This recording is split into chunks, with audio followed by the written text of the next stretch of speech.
pessoal, tudo bem? Nesse vídeo vamos resolver um problema de fenômenos de transporte envolvendo condução de calor em uma parede composta. Se você ainda não se inscreveu no canal, não se esqueça de se inscrever e de curtir o vídeo. Então vamos à questão que diz o seguinte: calcule o fluxo de calor através da parede de um imóvel que é constituída por 5 cm de concreto com condutibilidade de 1,4 watts por metro Kelvin, revestida externamente com 10 cm de tijolos comuns com condutibilidade de 0,72 watts por metro Kelvin. Admita que a temperatura da face interna da parede é igual a 20 graus Celsius e que a temperatura da face externa da parede é igual a 30 graus Celsius. Qual é a temperatura da interface concreto-tijolo? Utilize a área de troca térmica do concreto igual à área de troca térmica do tijolo, que é igual a 1 metro quadrado. Bom, pessoal, depois de extrair todos os dados que a questão nos forneceu, precisamos fazer um esboço do nosso problema.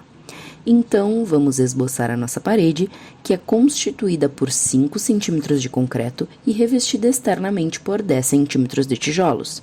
A temperatura da face interna, que chamamos de T1, é de 20 graus Celsius e a da face externa, que chamamos de T3, é de 30 graus Celsius. E precisamos descobrir qual é a temperatura da interface concreto-tijolo, que chamamos de T2.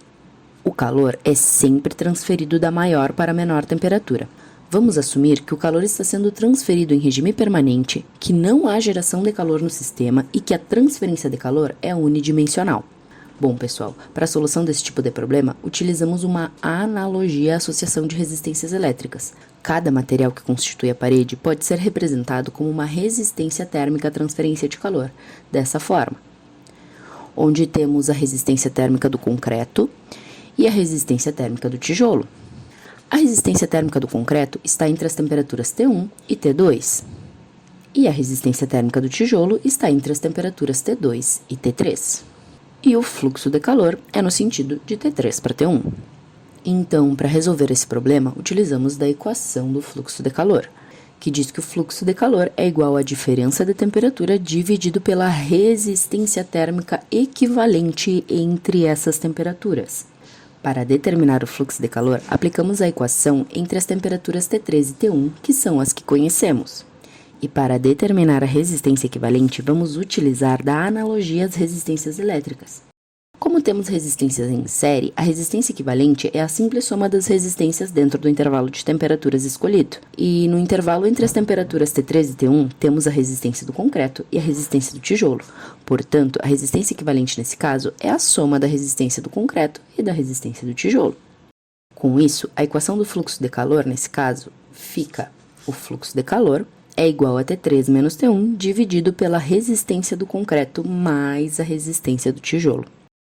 Agora, precisamos determinar quem são as resistências térmicas. A equação da resistência térmica à condução de calor em coordenadas cartesianas é dada pela razão entre a espessura do material e o produto de sua condutibilidade térmica pela área de transferência térmica. Portanto, a resistência térmica do concreto pode ser escrita como sendo a espessura do concreto dividido pela condutibilidade térmica do concreto vezes a área de troca térmica do concreto. E da mesma forma, podemos escrever para o tijolo. Agora, basta substituir as resistências térmicas do concreto e do tijolo na equação do fluxo, substituir os dados e resolver a conta. E encontramos que o fluxo de calor é igual a 57,27 watts. Agora, precisamos determinar qual é a temperatura da interface concreto-tijolo, ou seja, precisamos determinar T2. E para isso, utilizaremos novamente a equação do fluxo de calor. Agora que já conhecemos o valor do fluxo, para determinar T2, podemos escolher aplicar a equação entre T2 e T1 ou entre T3 e T2. Eu escolhi T2 e T1, mas você pode escolher o que preferir. Em ambos os casos, o resultado é o mesmo. E a resistência equivalente nesse caso é a resistência térmica do concreto, pois é a única resistência entre T2 e T1. Se eu tivesse escolhido aplicar a equação entre T3 e T2, a resistência equivalente seria a resistência do tijolo, que é a que existe entre T3 e T2. Ficou claro isso, pessoal? Vamos continuar. Nesse caso, a equação da condução de calor pode ser escrita como sendo o fluxo de calor igual a T2 menos T1 dividido pela resistência térmica do concreto. Lembrando que a resistência térmica do concreto é a espessura do concreto dividido pela condutibilidade térmica do concreto vezes a área de troca térmica. Então, substituindo os dados e isolando T2, obtemos que T2 é aproximadamente 22 graus Celsius. E assim, pessoal, finalizamos esse exercício. Se vocês ficaram com alguma dúvida, podem me perguntar aqui nos comentários ou lá no Instagram. E se vocês gostaram do vídeo, não se esqueçam de clicar em curtir e se inscrever no canal. Até o próximo!